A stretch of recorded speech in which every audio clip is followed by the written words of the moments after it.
जय हिंद फ्रेंड्स। राजनीति विज्ञान प्रथम प्रश्न पत्र भारतीय राजनीतिक चिंतन में से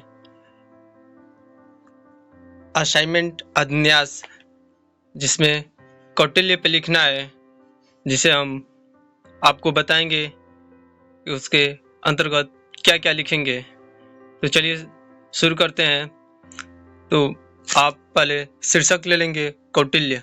कौटिल्य के बाद से ऐसे आप बना सकते हैं या इसे रेडीमेड भी लिख सकते हैं।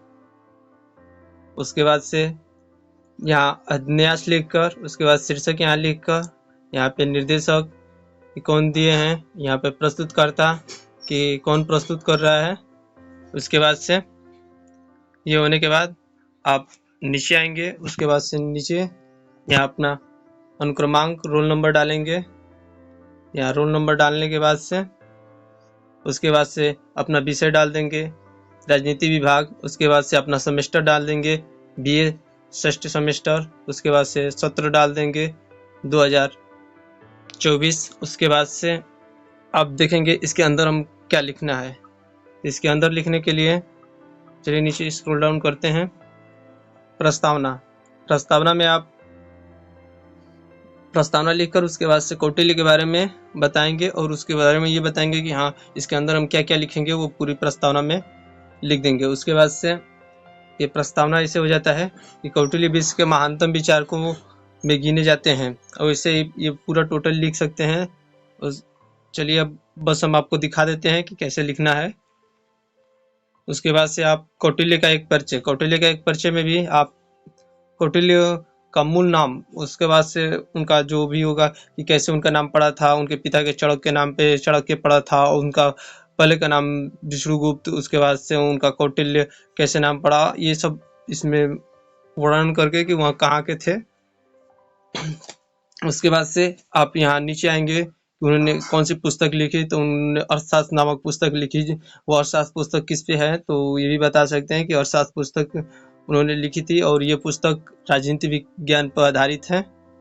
और उसके बाद से आप इसके बारे में वर्णन कर ऐसे आप भी वर्णन कर सकते हैं।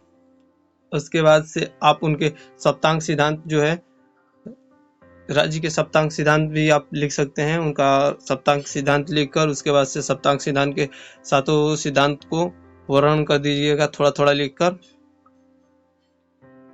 ऐसे जैसे पहला लिख दीजिएगा स्वामी अर्थात राजा, दूसरा लीजिएगा अमर्त्य अर्थात मुख्य सचिव। उसके बाद से तीसरा आप लिख दीजिएगा जनपद अर्थात जनसंख्या। उसके बाद से यहाँ आप चौथा भी लिख दीजिएगा कि दुर्ग या किला, किस तरफ से किले को किलेबंदी करते थे, और किले के अंदर जो ये चार बताए हैं कि पर्वत, आदिक, धनवान, वन, दुर्ग, इन सभी का भी थोड़ा थोड़ा एक एक लाइन में वर्णन करके। उसके बाद से कोष या खजाना, कोष किसे कहते हैं, खजाना वो जो राजा का रहता है, उसमें सारे धन को इकट्ठा कर रखा जाता है, उसके बारे में वर्णन कर दीजिएगा। उसके बाद से दंड या सेना कि राजा के पास कैसी सेना होनी चाहिए और किस तरह की सेना होनी चाहिए, इसके बारे में वर्णन कर दीजिएगा। उसके बाद से मित्र या सहयोगी, तो राजा को अपने जो अन्य क्षेत्र वाले राजा हुए उनसे किस तरह से संबंध रखना चाहिए, उनका विदेशी कूटनीति कैसी होनी चाहिए, यह सब इसमें मित्र या सहयोगी में वर्णन कर देंगे कि मित्र तो किस तरह से बनाना चाहिए और कितनी लंबी तक रहना चाहिए। उसके बाद से आप निष्कर्ष लिखकर निष्कर्ष में इन सभी का वर्णन कर दीजिएगा। ऐसे आपका यह पूरा हो जाएगा। धन्यवाद।